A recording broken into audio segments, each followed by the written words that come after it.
Renascença. A par com o mundo. Muito bom dia, são 10h19, porque é sexta-feira, é dia do Visto de Fora. Como sempre, os temas da atualidade e da Europa, debatidos em estúdio por dois jornalistas estrangeiros a viver em Portugal, a Begonha Iniguez, o Olivier Bonamici, numa conversa sempre moderada pelo nosso Miguel Coelho. Bom dia a todos. Olá, bom dia, Muito bom dia. Bem-vindos ao Visto de Fora, Olivier, Begonha. Sei que normalmente falamos de Portugal e da Europa aqui, mas não resisto a ouvi-los também hoje sobre Donald Trump, infectado com Covid-19, soube-se nas últimas horas, depois de tudo aquilo a que assistimos por parte do Presidente dos Estados Unidos. O que é que pensaste, Begonha, ao ouvir a notícia esta manhã? Pensei que era o que faltaba, porque tivemos o presidente do Brasil, o Bolsonaro, tivemos o Boris Johnson, o primeiro-ministro do Reino Unido, e faltaba ele. Estamos a falar deste tipo de líderes, negacionistas de da Covid. negacionistas que disseram tantas vezes isto do Covid, isto não é importante, isto para mim... Bem, o Boris Johnson, entretanto, redimiu-se, não é? Claro, mas o Bolsonaro não não, continua na mesma, e a ver que acontece com o Trump. Mas, olha, também haverá pessoas que pensem, isto é uma fake? Isto forma parte da sua campanha? Não sei o que achará o nosso Olivier. A minha educação cristã faz com que, eu vou dizer apenas só isto, que eu desejo as melhores ao Presidente Trump e à sua mulher. No entanto, como eu tenho outra vertente, não é? Além da minha educação pública cristã, além da minha educação cristã, tem outra vertente, eu sorri ligeiramente quando soube desta notícia, mas repito, desejo mesmo os melhores ao Presidente americano e à sua mulher. Claro que sim, mas pode influenciar o desfecho das eleições, este facto, ou não?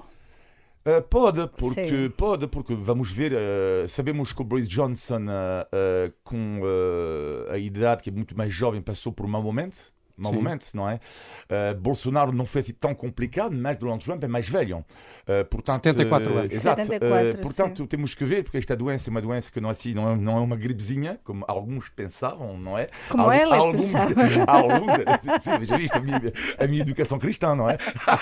Que moderado estás hoje de manhã. Por certo, eu também pensei, colegas, que claro, ele teve aquele debate com o seu contrincante adversário político, John Biden, há uns dias, e nessa altura ele xa tiña de estar contagiado. Portanto, que o que vai facer John Biden, imagino que terá de guardar quarentena. En Europa seria assim, não é? Bom, eles, apesar de tudo, estavam devidamente afastados. Sim, mas com tudo estiveram no mesmo local, não é? Vamos ver no que é que isto dá. Certamente as próximas semanas podem ainda dar muito que falar em face desta doença de Donald Trump. Bom, mas vamos avançar com os temas europeus. Lembro que o Visto de Fora é uma parceria da Renascença com a Euronet, a rede europeia de rádios.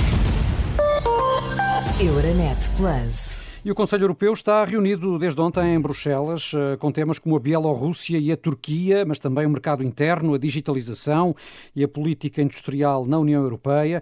Embora na cabeça de muitos líderes europeus, como António Costa, esteja assim a urgência no desbloqueamento dos anunciados fundos europeus para a recuperação da crise causada pela pandemia, um processo que pode ainda complicar-se, uma vez que países como a Hungria e a Polónia continuam a recusar que os fundos fiquem dependentes do respeito por princípios do Estado de Direito. O que é que pode sair daqui, Begonha? Eu non teño moitas esperanzas, como xa dixemos há exactamente unha semana neste programa, non teño moitas esperanzas precisamente porque acabas de explicar tú, estes países como a Hungría, como a Polonia, son países que están moito na liña oposta do que queren o resto, e entón queren aínda endurecer máis as medidas con os migrantes e relacionado tamén con os fondos europeus, teñen un ollar totalmente diferente, non é? É verdade que eu estou a ver que cada vez há máis países que aliñan do mesmo lado, con Portugal, con a España. Temos unha presidente do Eurogrupo que realmente a Úrsula, Presidente da Comissão que esteve cá esta semana. E com grandes elogios a Portugal. E com grandes elogios a Portugal e com grandes elogios a António Costa, e António Costa a ela, é dizer... foi unha operación de xarme, mas notase que realmente há sintonía. E con isto o que quero dizer é que é unha serie de países como España, como Portugal, países tamén como a França, como a Italia, que están a aliñar no mesmo camiño, e teñen tamén a Alemanha, claro, e a Bélxica, e penso que pódese facer alguma coisa, mas temos outros países que están en contra, então ten de haver unha certa unanimidade. Non sei o que acha o Olivia. Sim, o que é complicado neste momento na Europa, estava a pensar isto no carro, que é, ouvindo as notícias do Trump, que antigamente os Estados Unidos tinham este papel super importante de polícia do mundo, do ponto de vista da garantia da democracia, um pouco. Mas o polícia, neste caso, devolveu o seu boné com Trump. Tipo, ok, não quer saber de nada. Isto é, para mim, esta ausência, para mim, dos Estados Unidos com Trump é terrível. Para a Europa, de forma geral. Agora, para a Europa, podia ter este papel a Europa, só que há um problema. Isto é como qualquer polícia. A polícia funciona a partir do momento em que tens um ligeiro medo de polícia, não é? Se não tens medo nenhum de polícia, tu não vais respeitar a autoridade. Mas a Europa não mete medo a ninguém. Não mete medo a ninguém. Mas, nem sequer a ninguém. Aos seus Estados-membros. Não, exatamente, não mete medo a ninguém. E bom, no caso da Bielorrússia, são sanções, sinceramente, irrisórias. E depois a questão da Hungria, que é muito complicado, porque no caso da Hungria, o que é muito complicado é que a tal questão do Estado de Direito, em si, podia não ser muito importante a reação da Hungria. Agora, o problema é que a Hungria pode travar o plano de relacionamento económico, sim. Exatamente. Ou seja, a União Europeia é um pouco refém nisto tudo. Portanto, é muito complicado neste momento. São os próprios estatutos também, não é? Essa unanimidade, teñen de chegar todos a un acordo, non é? O que está así estipulado. Mas, con todo, non sei se lembran, mas há meses, cando a Úrsula chegou, non é? A dirixir todo isto, há um ano, está a fazer um ano. Há un ano, non é? Neste mesmo programa, estábamos a falar si sería boa líder, si non sería, si conseguiría máis do que o seu antecesor, do que gustaba tanto o amigo do nosso Olivier, Jean-Claude Juncker. Eu gosto máis, teño de confesar que gosto máis da Úrsula. Gosto porque acho que pouco tempo está a conseguir, pois eu penso... Pelo menos cambaleia menos, non é? Mas eu estou a ver unha muller bastante... Ten un ar, ao mesmo tempo, non...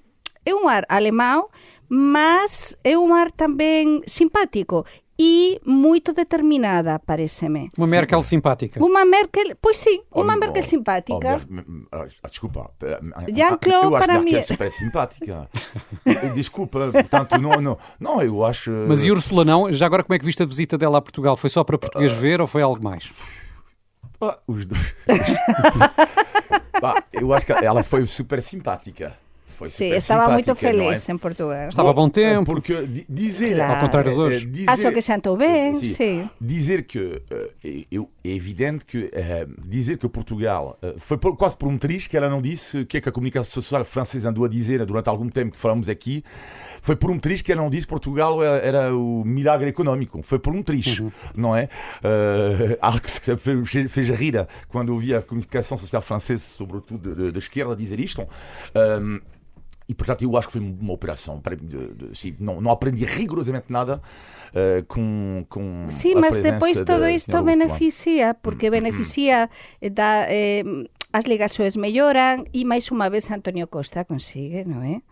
Com essas operações de charme ganhar cada vez máis peso na Europa. E vamos vê-la certamente por cá muitas vezes no próximo semestre, porque Portugal vai presidir à União Europeia. Sim, exatamente. A pandemia continua, entretanto, a avançar e a motivar mais medidas restritivas em países como Espanha e França. No caso de Espanha, Begonha, com grande polémica entre o governo e as comunidades autónomas, nomeadamente Madrid, que contestam novos confinamentos. Porquê?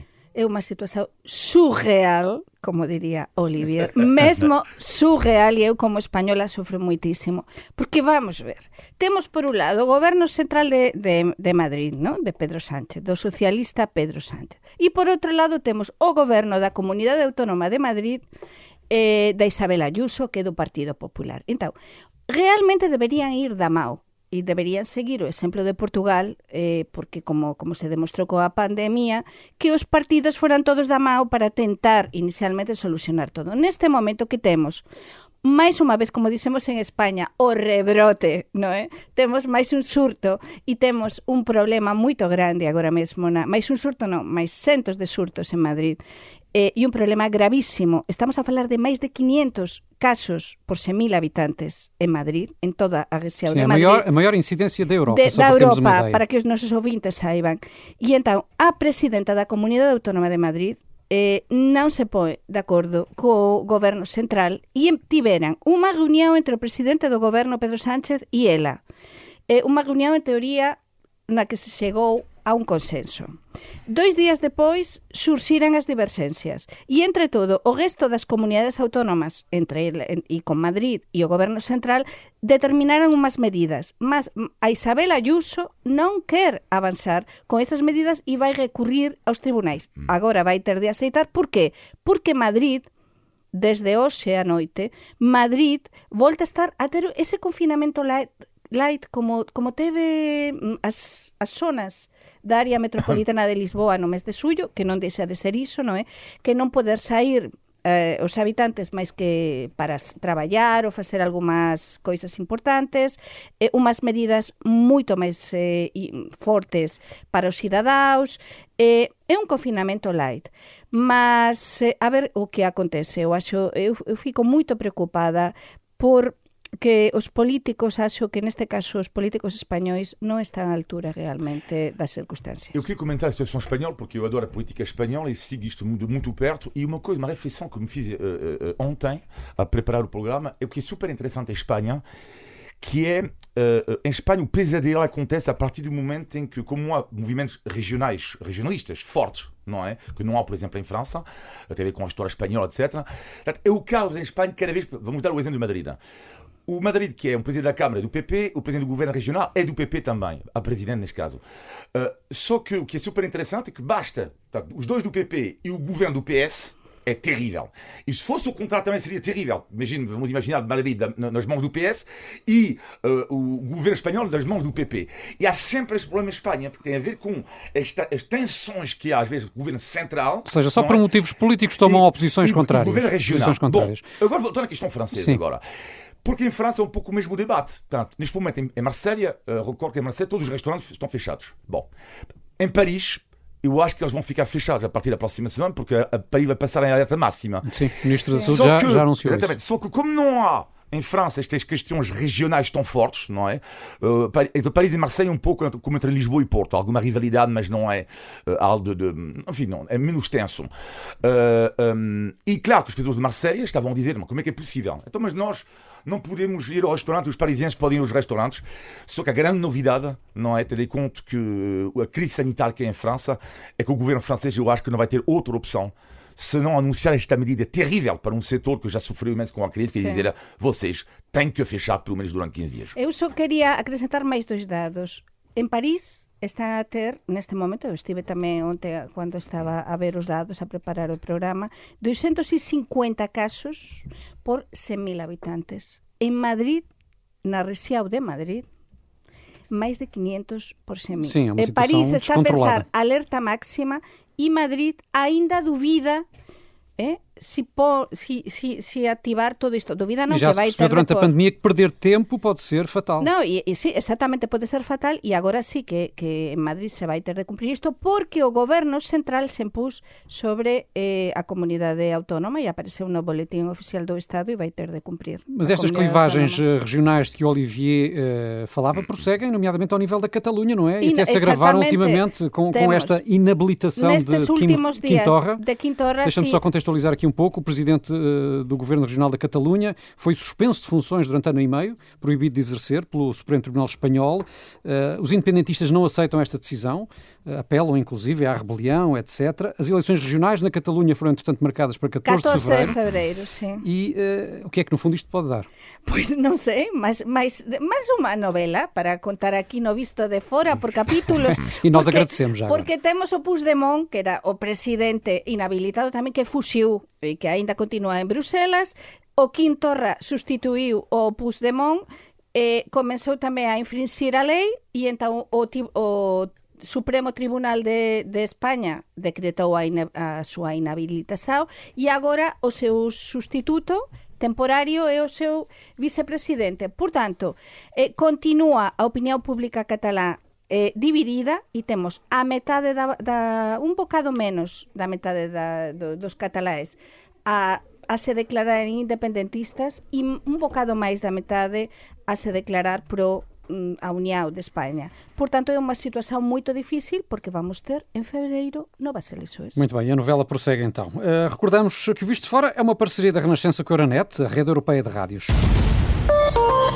Euronet Plus. E por cá temos assistido a uma dramatização política por causa das negociações do próximo Orçamento do Estado. Os partidos de esquerda têm-se mostrado difíceis, não é, quanto a um acordo.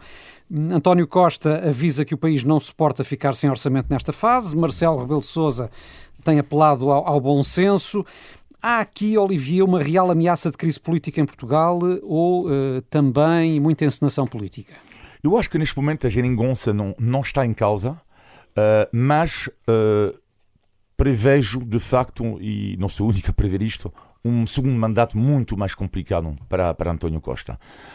Eu acho que o consenso que havia no primeiro mandato, o alegado consenso, desta vez eu acho que não vai existir tanto. E depois ele vai ter que corrigir outra coisa, que é a crise também dentro do seu partido político, porque essa questão da Ana Gomes, a questão da candidatura da Ana Gomes é terrível para ele, terrível. Porque eu não quero imaginar que o PS faça uma declaração para apoiar Marcelo Rebelo de Sousa. Isto seria o cúmulo do cúmulo, não é? Mas quando eu ouvi esta semana o ministro, agora esqueci do nome dele. Augusto Santos Silva. Desculpa. Exatamente, peço desculpa. Quando Augusto Santos Silva fez quase questão de dizer que não apoiava Ana Gomes, eu pensei assim, isto é inacreditável e pode ser um caso até único ultimamente numa eleição, que é uma pessoa como Ana Gomes não ser apoiado pelo partido dela, de certa forma. Bem, o PS tem um histórico nesse domínio. Sim, mas em relação ao Orçamento do Estado, sim, acreditas que, nomeadamente, o Bloco de Esquerda acabe por chumbar o Orçamento? Não acredito. Não, eu não acredito, porque, sabes, há uma questão ali que Portugal, neste momento, que está, como todas as economias, não é? Está em choque a nível económico. Completamente, é terrível. Porque mesmo o plano de recuperação económica que estávamos a falar há pouco, as primeiras consequências positivas deste plano só vão aparecer em 2022. Até lá, as economias vão se afundar. E Portugal, vimos os números da dívida pública esta semana. A dívida pública portuguesa é assustadora, é super elevada. Portanto, eu acho que num contexto de caos, não é? Eu não estou a ver aqui neste momento o Bloco de Esquerda chumbar por causa do contexto, que é muito complicado. Begonha. Eu estive a ver com atenção a entrevista que lhe fez, uma excelente entrevista ao Bernardo Ferral na SIC, a líder do Bloco de Esquerda esta semana, precisamente, e é verdade que a líder do Bloco mostrouse incomodada, non é? E en algúns momentos que para ela non é unha situación fácil esta, mas eu estou convencida de que van a apoiar isto porque penso que é a única opción que teñen. Ela diz claramente que se o goberno nese orzamento non aparecen medidas sociais ou medidas máis para mellorar a vida das persoas, non é? Non van a apoiar. Mas isto é un bocado de dramatización que todos coñecemos xa e xa coñecemos bastante ben a realidade política portuguesa. Penso que van a apoiar, penso como Olivier que a xeringonza non está en causa, mas que para Antonio Costa non é un momento es demasiado fácil, mas non é demasiado fácil porque mas non só pela política nacional, precisamente ten a ver co que falábamos ao momento. Depende moito tamén do acordo de hoxe ou non acordo en Bruselas, porque temos todos estes fundos, este diñeiro que vai vir para Portugal e que esperamos que veña, non é? E que vaya para España e para o resto dos países, sí, que tan importante para esta retoma económica, ten moito a ver con o que aparece no orzamento. Entón, as cedencias que posa facer ao Partido Comunista e ao Bloco de Esquerda en materias sociais de mellora da cualidade de vida das persoas e para axudar tamén a retoma económica é parte dese diñeiro que vai vir de Bruselas. Portanto, está todo relacionado. O que é interessante também em Portugal e não só é é que estamos a observar que com esta segunda vaga, bom, eu não sou epidemiologista, mas vou chamá-la eu de segunda vaga. Segunda vaga, sim. Não sei, mas bom. A Ministra Portuguesa da Saúde até já acha que é uma terceira fase. Ela chama-lhe terceira fase. Exato. Eu acho que desta vez o eleitorado, as pessoas em geral, vão perdoar muito menos aos governos. Vimos o Macron em França, o Sánchez também, António Costa. A popularidade dele, o Sánchez foi um pouco diferente, mas mesmo assim nunca caiu a popularidade dele, que não caiu a pico. António Costa manteve, não é? E Macron, de uma certa forma, safou-se também. Porquê? Porque estávamos na primeira fase. Agora, na segunda fase, e já estamos a ver em Espanha, na segunda fase, as pessoas, quando vão haver medidas como a Espanha, não sei o que mais, as pessoas já não vão perdoar. Porque há lá umas revoltas de pessoas que querem trabalhar. Há pessoas que não têm dinheiro. E quando a primeira vez, não é, tu dizes, ok, temos de te castigar, então ficas em casa e não sei o quê, porque não há outra hipótese, tudo bem. Mas a segunda, a reação popular, cuidado, isto vai ser para mim muito complicado. E esta segunda onda não é só grave em termos de saúde, é que horrível em termos económicos. Já estamos a começar a ver e o que nos espera. Portanto, a ver como é que são os próximos meses. Sim, e fundamental nessa retoma económica vai ser o plano, não é? No fundo, podem até vir os milhões, mas é preciso saber em que é que eles serão gastos. E tivemos esta semana a apresentação do plano português, a nova versão do plano Costa Silva, e parece que em Portugal todos se chamam ou Costa ou Silva. O que é que te pareceu o plano, Olivier? Pareceu-me que não. Eu não vi. O que me preocupa às vezes, mas isto é a minha opinião, não é observador, que é neste plano eu não vejo nenhuma reforma estrutural. E eu acho que é um pouco do tipo, quer tapar isto, quer tapar aquilo, mas a França faz igual, infelizmente, que é neste momento de crise tão grande, não é? Vou tapar os buracos, e não há nenhuma reforma que para mim, não sei, são essenciais, que são as chamadas reformas estruturais. Só que o problema é que as reformas estruturais, muitas vezes, elas são impopulares. Exatamente. E depois que máis do mesmo. É dizer, é muito bonito. Realmente, eu xa coñezo este discurso. Sou correspondente en Portugal há 15 anos. 15 anos de duro traballo e de coñecer a realidade política e social e económica. E isto é máis do mesmo, é moito bonito no papel, difícil depois de que isto se cumpra, porque estou farta, e xa o teño dito cá moitas veces, por exemplo, en termos de infraestructuras ferroviarias, por exemplo.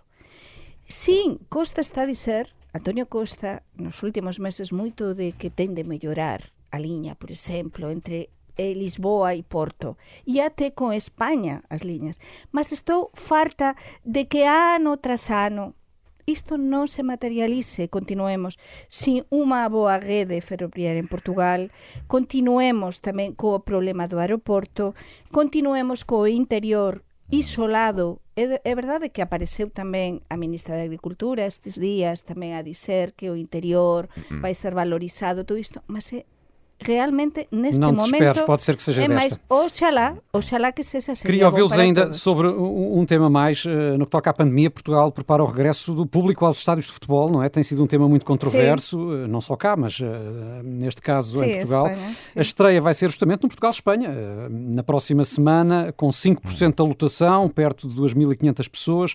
Faz sentido este regresso dos adeptos aos estádios, Olivier, ou há riscos? Portanto, assim, como não sou epidemiologista, não é? És amante do futebol.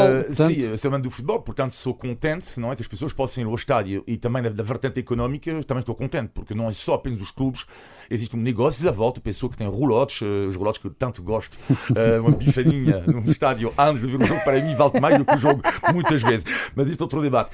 Mas em relação ao público, eu acho que a partir do momento em que podemos ir ao teatro, podemos ir ao cinema, que é o caso em Portugal, não podemos ir ao teatro, podemos ver um concerto. Podemos ir avante. Exato. A partir do momento em que é tudo isto, não estou a ver porque é que o futebol... Com a vantagem do futebol ser também ao ar livre. Ao ar livre, com espaciamento, com gestos de barreira. Begonha, 30 segundos. Mas vamos ter 6.000 pessoas para testar neste partido amistoso España-Portugal. Para mí isto deu bastante traballo, non é? Na miña radio eu expliquei isto, que vai se comezar con o partido amistoso, mas depois o seguinte partido xa son 12.000.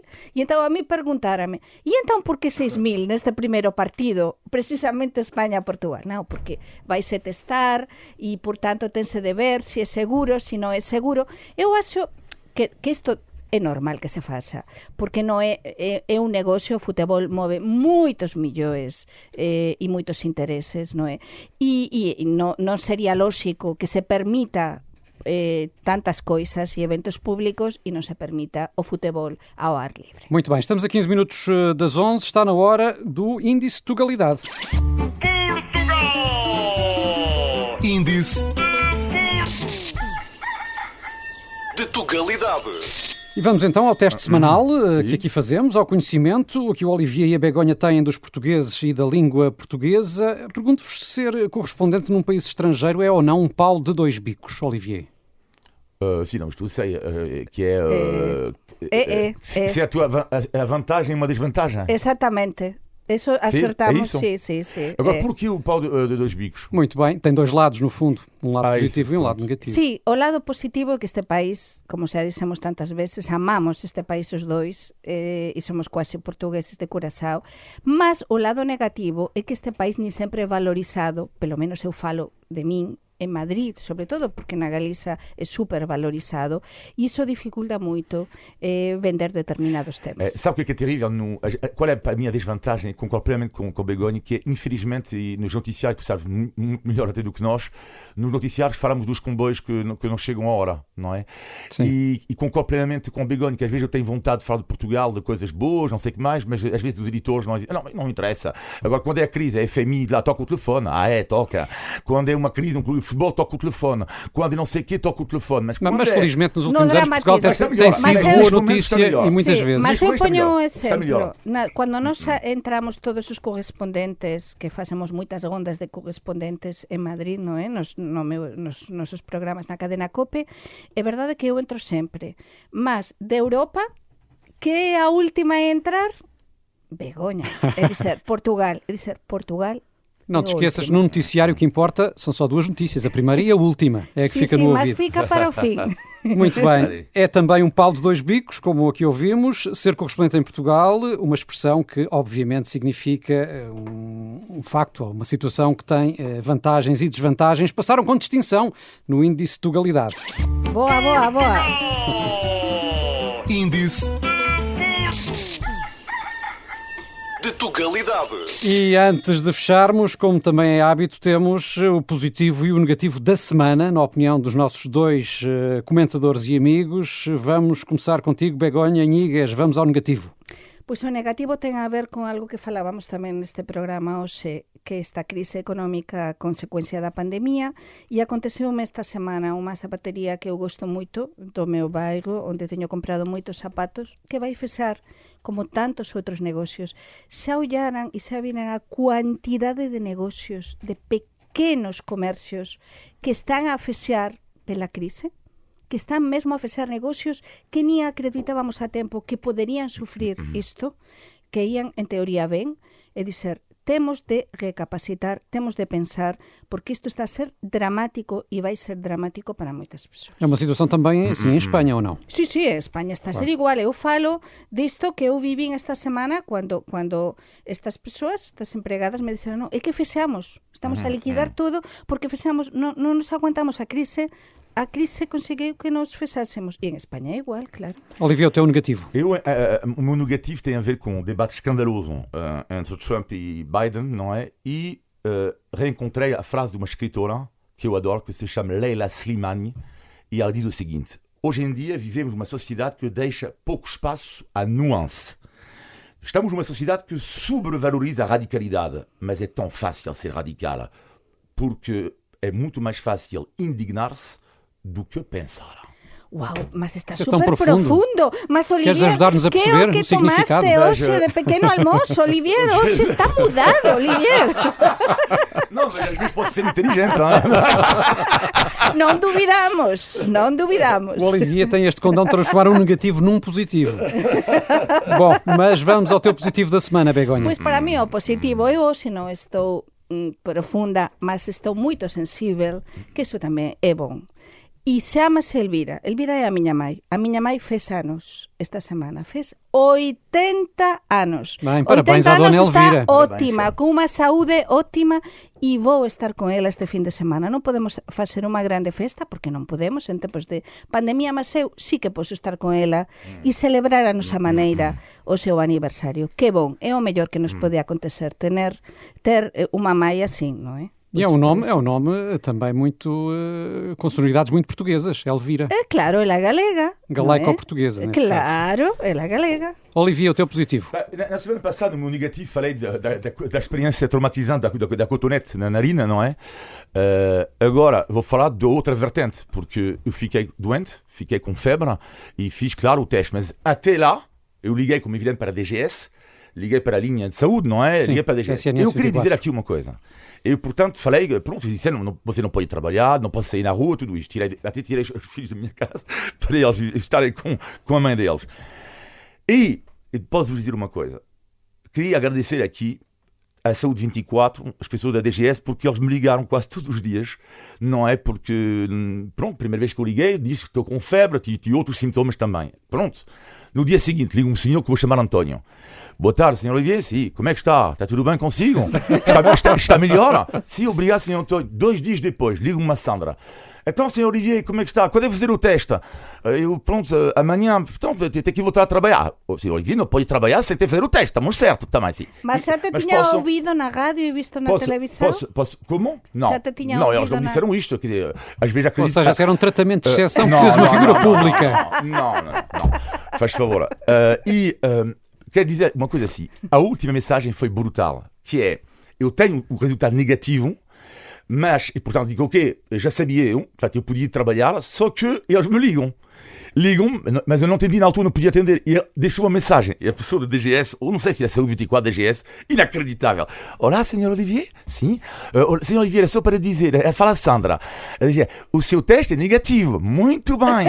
Muitos parabéns. Juro, que uma gentileza extraordinária. E depois, tipo, como fosse a minha mãe, do tipo, o senhor Olivier agora pode ir trabalhar, mas cuidado, com a máscara e estas barreiras, para tive vontade de dizer, Sandra, eu amo Sandra, não te conheço, mas eu amo-te. Fica o elogio do Olivier Bonamici ao Muito Serviço bem. de Saúde, neste Claro caso, que pelo sim. acompanhamento que lhe fez ao longo dos últimos sim. dias. Felizmente o teste foi negativo. Obrigada a DCS, E obrigada. sobreviveste aos cotonetes na narina, Sim, claro. isto é mais importante. Estamos a fechar este Visto de Fora, mais uma edição. Todas as semanas aqui conversamos sobre a Europa, Portugal e os portugueses. Podem enviar comentários e sugestões para vistodefora@rr.pt. Olivier, Begonha, Paulino, bom fim de semana e um abraço. Bom fim de semana. Foi mais um Visto de Fora na Renascença.